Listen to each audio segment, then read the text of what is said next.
Think and Grow Rich by Napoleon Hill. Chapter 2. Desire. The starting point of all achievement. The first step toward riches. When Edwin C. Barnes climbed down from the freight train in Orange, New Jersey, more than 30 years ago, he may have resembled a tramp, but his thoughts were those of a king. As he made his way from the railroad tracks to Thomas A. Edison's office, his mind was at work.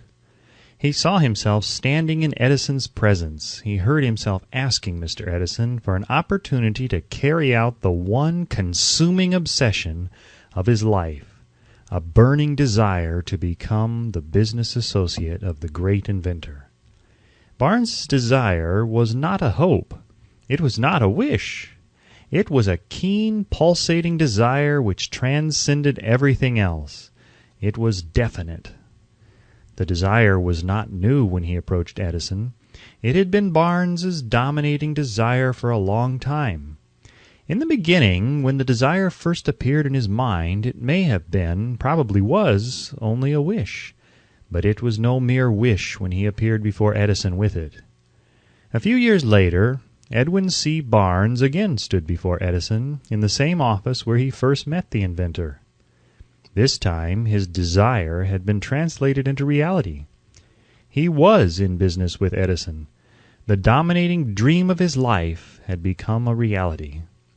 Today, people who know Barnes envy him because of the break life yielded him. They see him in the days of his triumph without taking the trouble to investigate the cause of his success. Barnes succeeded because he chose a definite goal, placed all of his energy, all of his willpower, all of his effort, everything back of that goal. He did not become the partner of Edison the day he arrived. He was content to start in the most menial work as long as it provided an opportunity to take even one step toward his cherished goal. 5 years passed before the chance he had been seeking made its appearance.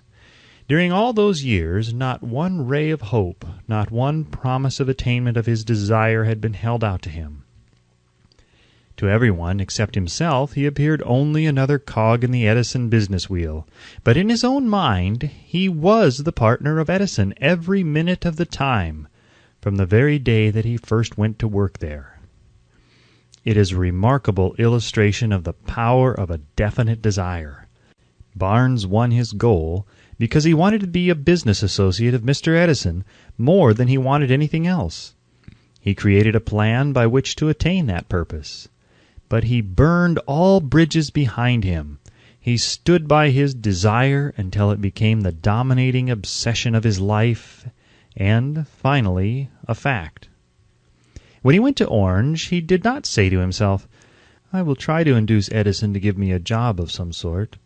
He said, "I will see Edison and put him on notice that I have come to go into business with him." He did not say, "I will work there for a few months, and if I get no encouragement I will quit and get a job somewhere else." He did say, "I will start anywhere. I will do anything Edison tells me to do, but before I am through I will be his associate." He did not say, "I will keep my eyes open for another opportunity in case I fail to get what I want in the Edison organization."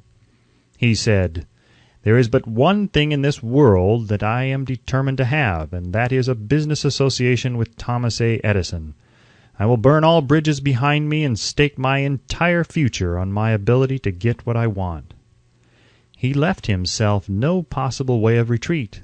He had to win or perish. That is all there is to the Barnes story of success. A long while ago, a great warrior faced a situation which made it necessary for him to make a decision which inspired his success on the battlefield. He was about to send his armies against a powerful foe whose men outnumbered his own. He loaded his soldiers into boats, sailed to the enemy's country, unloaded soldiers and equipment, then gave the order to burn the ships that had carried them. Addressing his men before the first battle, he said, "You see the boats going up in smoke? That means that we cannot leave these shores alive unless we win. We now have no choice. We win or we perish." They won. Every person who wins in any undertaking must be willing to burn his ships and cut all sources of retreat. Only by doing so can one be sure of maintaining that state of mind as a burning desire to win, essential to success. The morning after the great Chicago fire, a group of merchants stood on State Street looking at the smoking remains of what had been their stores. They went into a conference to decide if they would try to rebuild or leave Chicago and start over in a more promising section of the country. They reached a decision, all except one, to leave Chicago. The merchant who decided to stay and rebuild pointed a finger at the remains of his store and said, "Gentlemen, on that very spot I will build the world's greatest store, no matter how many times it may burn down." That was more than 50 years ago. The store was built. It stands there today, a towering monument to the power of that state of mind known as burning desire. The easy thing for Marshall Field to have done would have been exactly what his fellow merchants did. When the going was hard and the future looked dismal, they pulled up and went where the going seemed easier. Mark well this difference between Marshall Field and the other merchants, because it is the same difference which distinguishes Edwin C. Barnes from thousands of other young men who have worked in the Edison organization. It is the same difference which distinguishes practically all who succeed from those who fail. Every human being who reaches the age of understanding of the purpose of money wishes for it. Wishing will not bring riches, but desiring riches with a state of mind that becomes an obsession, then planning definite ways and means to acquire riches, and backing those plans with persistence which does not recognize failure, will bring riches. The method by which desire for riches can be transmuted into its financial equivalent consists of 6 definite practical steps, viz. First, fix in your mind the exact amount of money you desire. It is not sufficient merely to say, "I want plenty of money." Be definite as to the amount. There is a psychological reason for definiteness which will be described in a subsequent chapter. Second, determine exactly what you intend to give in return for the money you desire. There is no such reality as something for nothing. Third, establish a definite date when you intend to possess the money you desire. Fourth, create a definite plan for carrying out your desire, and begin at once, whether you are ready or not, to put this plan into action. Fifth, write out a clear, concise statement of the amount of money you intend to acquire. Name the time limit for its acquisition. State what you intend to give in return for the money, and describe clearly the plan through which you intend to accumulate it. Sixth, read your written statement aloud twice daily, once just before retiring at night, and once after arising in the morning. As you read, see and feel and believe yourself already in possession of the money. It is important that you follow the instructions described in these 6 steps. It is especially important that you observe and follow the instructions in the 6th paragraph. You may complain that it is impossible for you to see yourself in possession of money before you actually have it. Here is where a burning desire will come to your aid. If you truly desire money so keenly that your desire is an obsession, you will have no difficulty in convincing yourself that you will acquire it. The object is to want money and to become so determined to have it that you convince yourself you will have it. Only those who become money conscious ever accumulate great riches. Money consciousness means that the mind has become so thoroughly saturated with the desire for money that one can see one's self already in possession of it. To the uninitiated, who has not been schooled in the working principles of the human mind, these instructions may appear impractical. It may be helpful to all who fail to recognize the soundness of the 6 steps to know that the information they convey was received from Andrew Carnegie, who began as an ordinary laborer in the steel mills, but managed, despite his humble beginning, to make these principles yield himself a fortune of considerably more than $100 million. It may be of further help to know that the 6 steps here recommended were carefully scrutinized by the late Thomas A. Edison, who placed his stamp of approval upon them as being not only the steps essential for the accumulation of money, but necessary for the attainment of any definite goal. The steps call for no hard labor. They call for no sacrifice. They do not require one to become ridiculous or credulous. To apply them calls for no great amount of education, but the successful application of these 6 steps does call for sufficient imagination to enable one to see and to understand that accumulation of money cannot be left to chance, good fortune, and luck. One must realize that all who have accumulated great fortunes first did a certain amount of dreaming, hoping, wishing, desiring, and planning before they acquired money. You may as well know right here that you can never have riches in great quantities unless you can work yourself into a white heat of desire for money and actually believe you will possess it. You may as well know also that every great leader from the dawn of civilization down to the present was a dreamer. Christianity is the greatest potential power in the world today because its founder was an intense dreamer who had the vision and the imagination to see realities in their mental and spiritual form before they had been transmuted into physical form. If you do not see the great riches in your imagination, you will never see them in your bank balance. Never in the history of America has there been so great an opportunity for practical dreamers as now exists. The 6-year economic collapse has reduced all men substantially to the same level. A new race is about to be run. The stakes represent huge fortunes which will be accumulated within the next 10 years.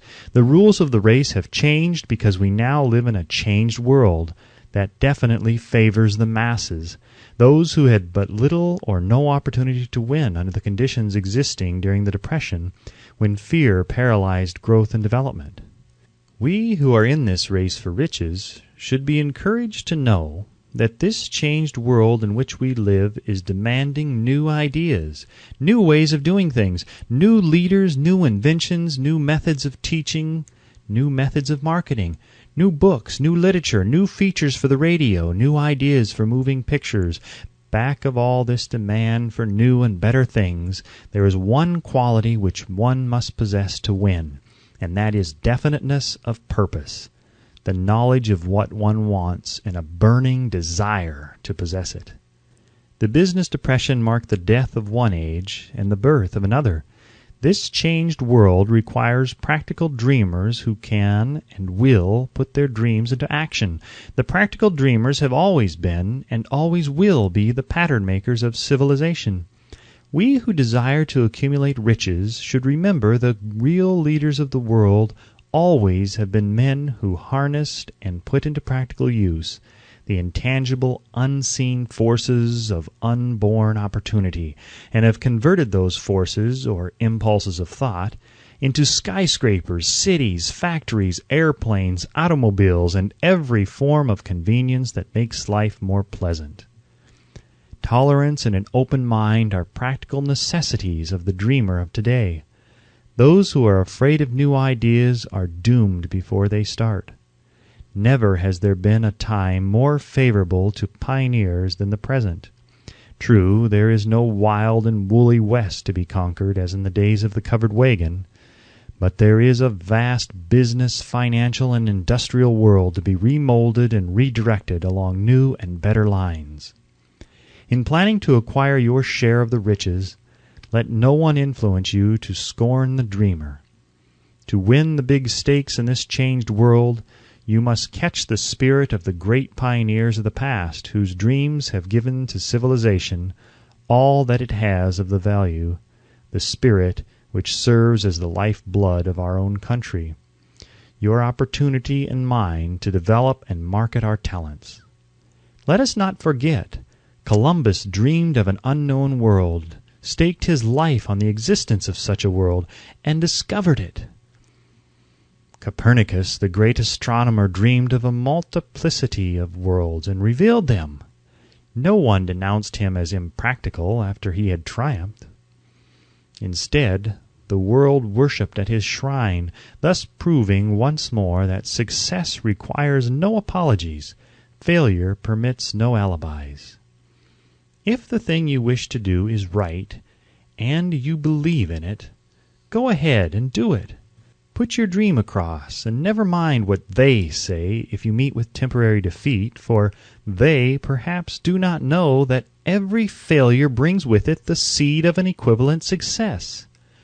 Henry Ford, poor and uneducated, dreamed of a horseless carriage, went to work with what tools he possessed without waiting for opportunity to favor him, and now evidence of his dream belts the entire earth. He has put more wheels into operation than any man who ever lived, because he was not afraid to back his dreams. Thomas Edison dreamed of a lamp that could be operated by electricity, began where he stood to put his dream into action, and despite more than 10,000 failures, he stood by that dream until he made it a physical reality. Practical dreamers do not quit. Wayland dreamed of a chain of cigar stores, transformed his dream into action, and now the United Cigar Stores occupy the best corners in America. Lincoln dreamed of freedom for the black slaves, put his dream into action, and barely missed living to see a united North and South translate his dream into reality. The Wright brothers dreamed of a machine that would fly through the air. Now one may see evidence all over the world that they dreamed soundly. Marconi dreamed of a system for harnessing the intangible forces of the ether. Evidence that he did not dream in vain may be found in every wireless and radio in the world. Moreover, Marconi's dream brought the humblest cabin and the most stately manor house side by side. It made the people of every nation on earth backdoor neighbors. It gave the President of the United States a medium by which he may talk to all the people of America at one time and on short notice. It may interest you to know that Marconi's friends had him taken into custody and examined in a psychopathic hospital when he announced he had discovered a principle through which he could send messages through the air without the aid of wires or other direct physical means of communication. The dreamers of today fare better. The world has become accustomed to new discoveries. Nay, it has shown a willingness to reward the dreamer who gives the world a new idea. The greatest achievement was, at first and for a time, but a dream. The oak sleeps in the acorn, the bird waits in the egg, and in the highest vision of the soul, a waking angel stirs. Dreams are the seedlings of reality. Awake, arise, and assert yourself, you dreamers of the world. Your star is now in the ascendancy. The world depression brought the opportunity you have been waiting for. It taught people humility, tolerance, and open-mindedness. The world is filled with an abundance of opportunity, which the dreamers of the past never knew. A burning desire to be and to do is the starting point from which the dreamer must take off. Dreams are not born of indifference, laziness, or lack of ambition. The world no longer scoffs at the dreamer, nor calls him impractical. If you think it does, take a trip to Tennessee and witness what a dreamer president has done in the way of harnessing and using the great water power of America. A score of years ago, such a dream would have seemed like madness. You have been disappointed. You have undergone defeat during the Depression. You have felt the great heart within you crushed until it bled. Take courage, for these experiences have tempered the spiritual metal of which you are made. They are assets of incomparable value. Remember, too, that all who succeed in life get off to a bad start and pass through many heartbreaking struggles before they arrive. The turning point in the lives of those who succeed usually comes at the moment of some crisis through which they are introduced to their other selves. John Bunyan wrote The Pilgrim's Progress, which is among the finest of all English literature, after he had been confined in prison and sorely punished because of his views on the subject of religion. O. Henry discovered the genius which slept within his brain. After he had met with great misfortune and was confined in a prison cell in Columbus, Ohio, being forced, through misfortune, to become acquainted with his other self, and to use his imagination, he discovered himself to be a great author instead of a miserable criminal and outcast. Strange and varied are the ways of life, and stranger still are the ways of infinite intelligence, through which men are sometimes forced to undergo all sorts of punishment before discovering their own brains and their own capacity to create useful ideas through imagination. Edison, the world's greatest inventor and scientist, was a tramp telegraph operator. He failed innumerable times before he was driven, finally, to the discovery of the genius which slept within his brain. Charles Dickens began by pasting labels on blacking pots. The tragedy of his first love penetrated the depths of his soul and converted him into one of the world's truly great authors. That tragedy produced, first, David Copperfield, then a succession of other works that made this a richer and better world for all who read his books. Disappointment over love affairs generally has the effect of driving men to drink and women to ruin, and this because most people never learn the art of transmuting their strongest emotions into dreams of a constructive nature. Helen Keller became deaf, dumb, and blind shortly after birth. Despite her greatest misfortune, she has written her name indelibly in the pages of the history of the great. Her entire life has served as evidence that no one ever is defeated until defeat has been accepted as a reality. Robert Burns was an illiterate country lad. He was cursed by poverty and grew up to be a drunkard in the bargain. The world was made better for his having lived because he clothed beautiful thoughts in poetry, and thereby plucked a thorn and planted a rose in its place. Booker T. Washington was born in slavery, handicapped by race and color. Because he was tolerant, had an open mind at all times on all subjects, and was a dreamer, he left his impress for good on an entire race. Beethoven was deaf, Milton was blind, but their names will last as long as time endures, because they dreamed and translated their dreams into organized thought. Before passing to the next chapter, kindle anew in your mind the fire of hope, faith, courage, and tolerance. If you have these states of mind and a working knowledge of the principles described, all else that you need will come to you when you are ready for it. Let Emerson state the thought in these words: "Every proverb, every book, every byword that belongs to thee, for aid and comfort shall surely come home through open or winding passages. Every friend whom not thy fantastic will, but the great and tender soul in thee craveth, shall lock thee in his embrace." There is a difference between wishing for a thing and being ready to receive it. No one is ready for a thing until he believes he can acquire it. The state of mind must be belief, not mere hope or wish. Open-mindedness is essential for belief. Closed minds do not inspire faith, courage, and belief. Remember, no more effort is required to aim high in life, to demand abundance and prosperity, than is required to accept misery and poverty. A great poet has correctly stated this universal truth through these lines: "I bargained with life for a penny, and life would pay no more. However, I begged at evening, when I counted my scanty store. For life is a just employer, he gives you what you ask, but once you have set the wages, why, you must bear the task. I worked for a menial's hire, only to learn, dismayed, that any wage I had asked of life, life would have willingly paid." Desire outwits Mother Nature. As a fitting climax to this chapter, I wish to introduce one of the most unusual persons I have ever known. I first saw him 24 years ago, a few minutes after he was born. He came into the world without any physical sign of ears, and the doctor admitted, when pressed for an opinion, that the child might be deaf and mute for life. I challenged the doctor's opinion. I had the right to do so. I was the child's father.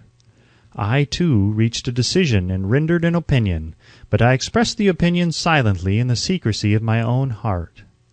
I decided that my son would hear and speak. Nature could send me a child without ears, but nature could not induce me to accept the reality of the affliction. In my own mind, I knew that my son would hear and speak. How? I was sure there must be a way, and I knew I would find it. I thought of the words of the immortal Emerson. The whole course of things goes to teach us faith. We need only obey. There is guidance for each of us, and by lowly listening we shall hear the right word. The right word? Desire! More than anything else, I desired that my son should not be a deaf-mute. From that desire I never receded, not for a second. Many years previously I had written, "Our only limitations are those we set up in our own minds." For the first time I wondered if that statement were true. Lying on the bed in front of me was a newly born child without the natural equipment of hearing. Even though he might hear and speak, he was obviously disfigured for life.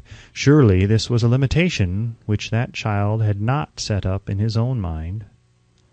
What could I do about it? Somehow I would find a way to transplant into that child's mind my own burning desire for ways and means of conveying sound to his brain without the aid of ears.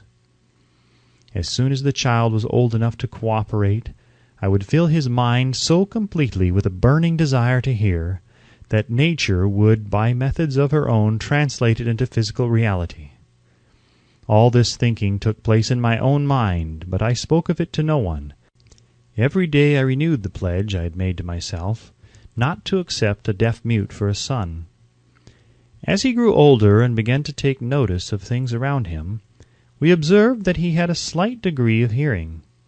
When he reached the age when children usually began talking, he made no attempt to speak, but we could tell by his actions that he could hear certain sounds slightly. That was all I wanted to know. I was convinced that if he could hear even slightly, he might develop still greater hearing capacity.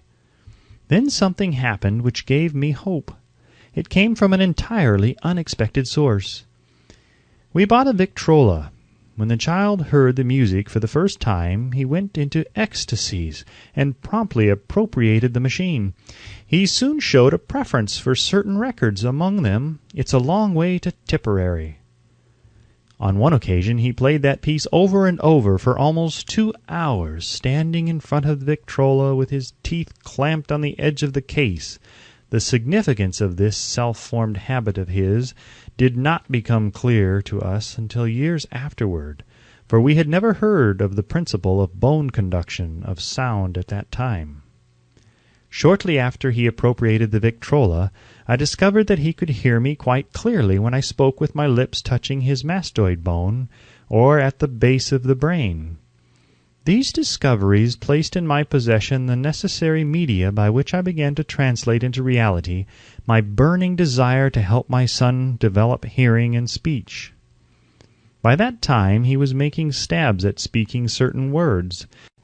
The outlook was far from encouraging, but desire backed by faith knows no such words as impossible. Having determined that he could hear the sound of my voice plainly, I began immediately to transfer to his mind the desire to hear and speak. I soon discovered that the child enjoyed bedtime stories, so I went to work creating stories designed to develop in him self-reliance, imagination, and a keen desire to hear and to be normal. There was one story in particular which I emphasized by giving it some new and dramatic coloring each time it was told. It was designed to plant in his mind the thought that his affliction was not a liability, but an asset of great value, despite the fact that all the philosophy I had examined clearly indicated that every adversity brings with it the seed of an equivalent advantage. I must confess that I had not the slightest idea how this affliction could ever become an asset. However, I continued my practice of wrapping that philosophy in bedtime stories, hoping the time would come when he would find some plan by which his handicap could be made to serve some useful purpose. Reason told me plainly that there was no adequate compensation for the lack of ears and natural hearing equipment. Desire, backed by faith, pushed reason aside and inspired me to carry on. As I analyze the experience in retrospect, I can see now that my son's faith in me had much to do with the astounding results. He did not question anything I told him. I sold him the idea that he had a distinct advantage over his older brother, and that this advantage would reflect itself in many ways. For example, the teachers in school would observe that he had no ears, and because of this they would show him special attention and treat him with extraordinary kindness. They always did. His mother saw to that by visiting the teachers and arranging with them to give the child the extra attention necessary. I sold him the idea, too, that when he became old enough to sell newspapers — his older brother had already become a newspaper merchant — he would have a big advantage over his brother for the reason that people would pay him extra money for his wares because they could see that he was a bright, industrious boy despite the fact that he had no ears. We could notice that gradually the child's hearing was improving. Moreover, he had not the slightest tendency to be self-conscious because of his affliction. When he was about 7, he showed the first evidence that our method of servicing his mind was bearing fruit. For several months he begged for the privilege of selling newspapers, but his mother would not give her consent. She was afraid that his deafness made it unsafe for him to go on the street alone. Finally, he took matters into his own hands. One afternoon, when he was left at home with the servants, he climbed through the kitchen window, shinnied to the ground, and set out on his own. He borrowed 6 cents in capital from the neighborhood shoemaker, invested it in papers, sold out, reinvested, and kept repeating until late in the evening. After balancing his accounts and paying back the 6 cents he had borrowed from his banker, he had a net profit of 42 cents. When he got home that night, we found him in bed asleep with the money tightly clenched in his hand. His mother opened his hand, removed the coins, and cried. Of all things, crying over her son's first victory seemed so inappropriate. My reaction was the reverse. I laughed heartily, for I knew that my endeavor to plant in the child's mind an attitude of faith in himself had been successful. His mother saw, in his first business venture, a little deaf boy who had gone out in the streets and risked his life to earn money. I saw a brave, ambitious, self-reliant little businessman whose stock in himself had been increased 100% because he had gone into business on his own initiative and had won. The transaction pleased me because I knew that he had given evidence of a trait of resourcefulness that would go with him all through life. Later events proved this to be true. When his older brother wanted something, he would lie on the floor, kick his feet in the air, cry for it, and get it. When the little deaf boy wanted something, he would plan a way to earn the money, then buy it for himself. He still follows that plan. Truly, my own son has taught me that handicaps can be converted into stepping stones on which one may climb toward some worthy goal, unless they are accepted as obstacles and used as alibis. The little deaf boy went through the grades, high school and college, without being able to hear his teachers excepting when they shouted loudly at close range. He did not go to a school for the deaf. We would not permit him to learn the sign language. We were determined that he should live a normal life and associate with normal children, and we stood by that decision, although it cost us many heated debates with school officials.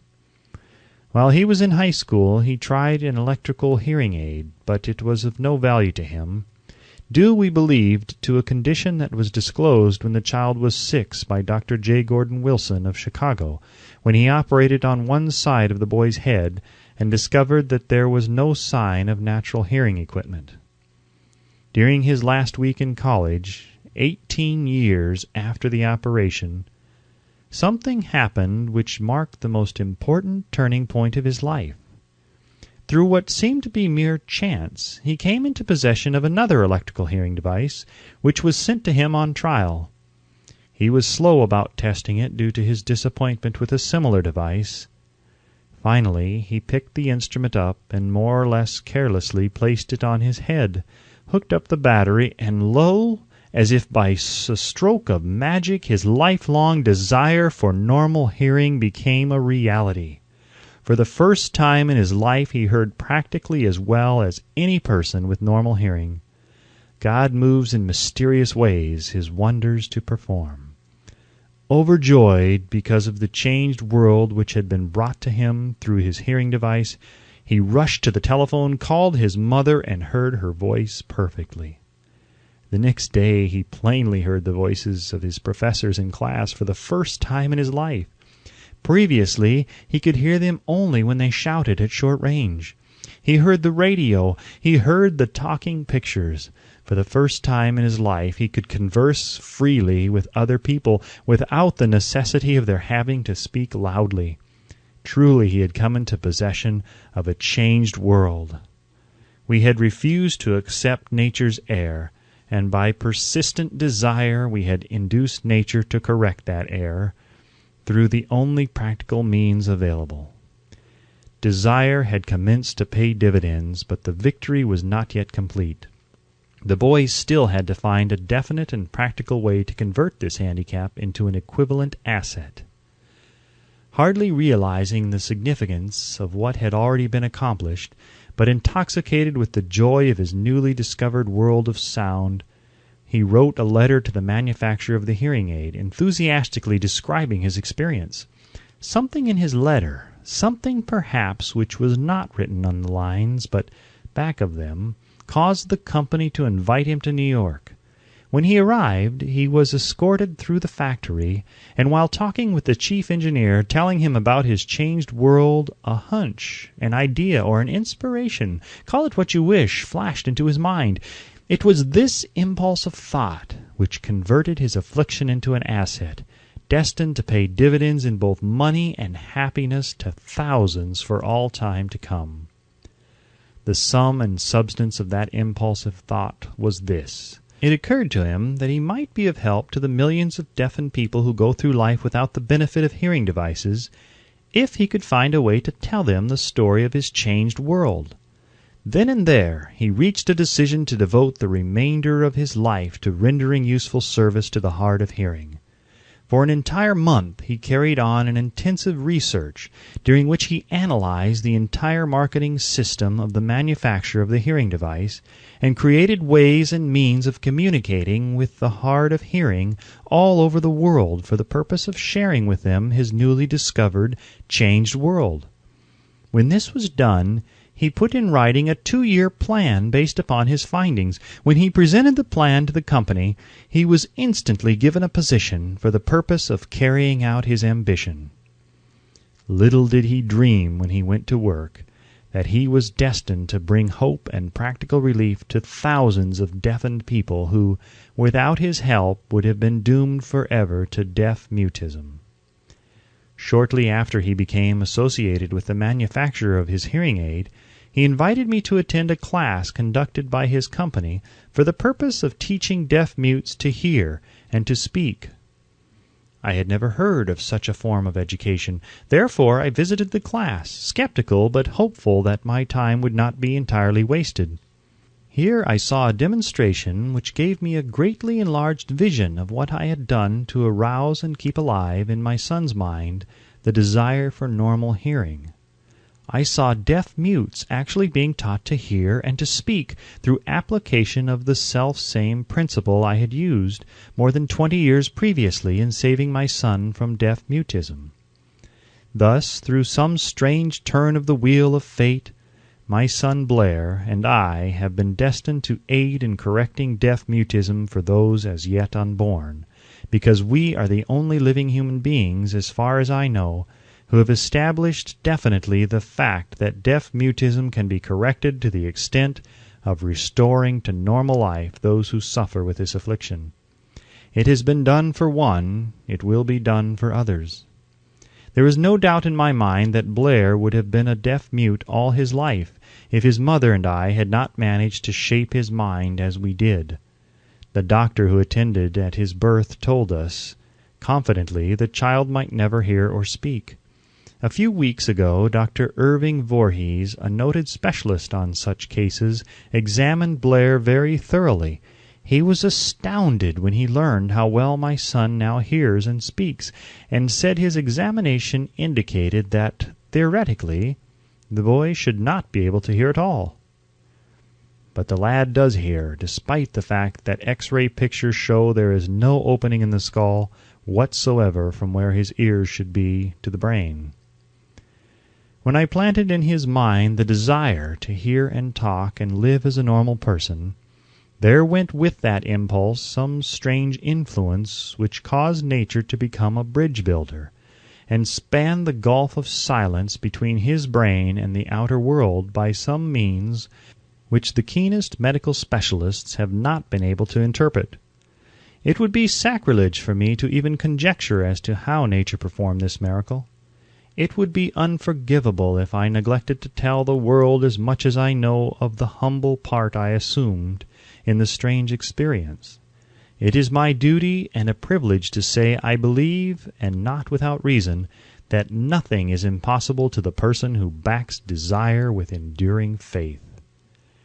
Verily, a burning desire has devious ways of transmuting itself into its physical equivalent.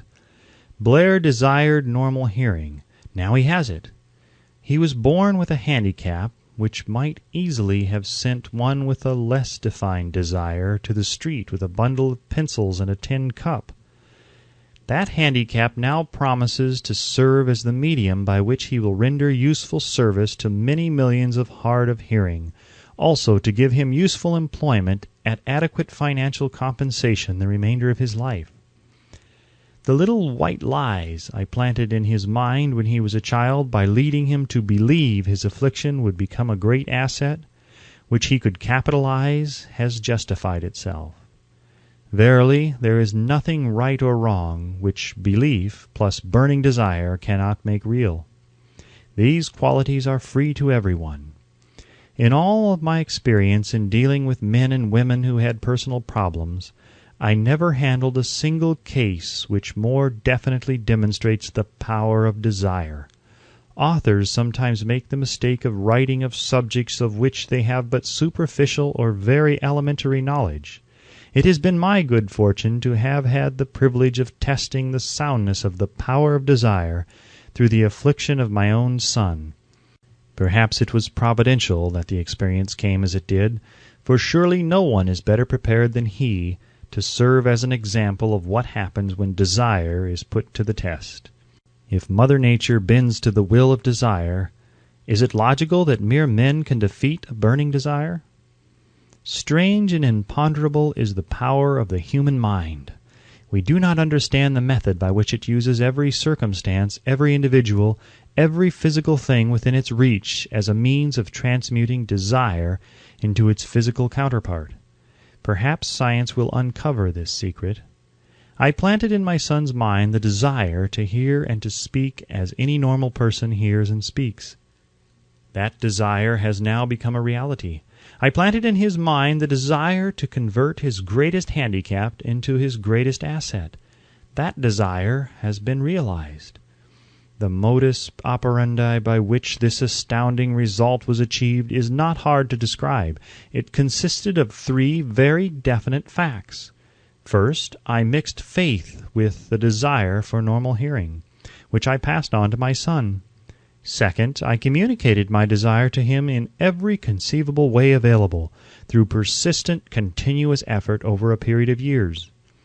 Third, he believed me. As this chapter was being completed, news came of the death of Madame Schumann-Heink. One short paragraph in the news dispatch gives the clue to this unusual woman's stupendous success as a singer. I quote the paragraph because the clue it contains is none other than desire. Early in her career, Madame Schumann-Heink visited the director of the Vienna Court Opera to have him test her voice. But he did not test it.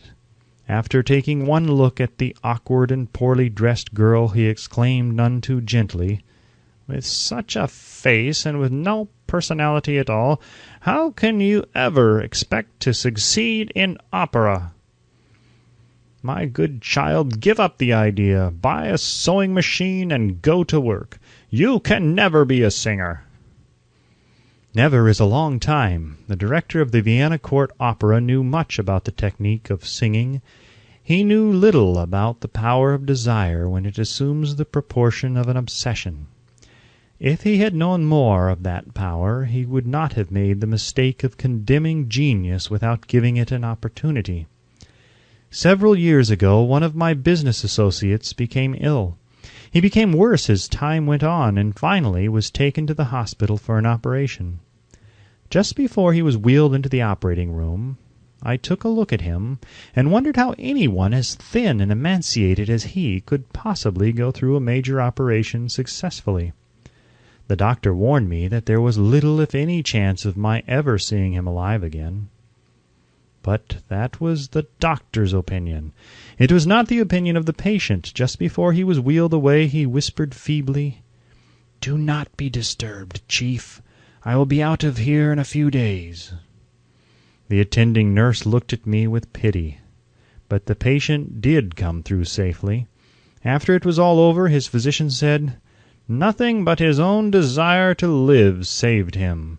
He never would have pulled through it if he had not refused to accept the possibility of death."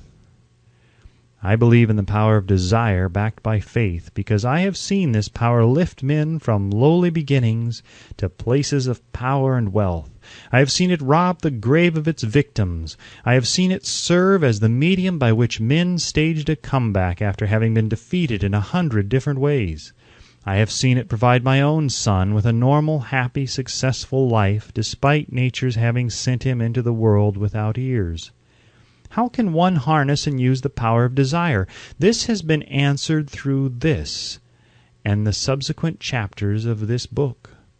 This message is going out to the world at the end of the longest and perhaps the most devastating depression America has ever known.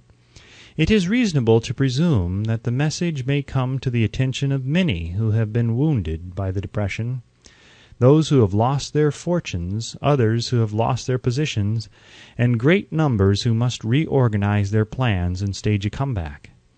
To all these I wish to convey the thought that all achievement, no matter what may be its nature or its purpose, must begin with an intense, burning desire for something definite.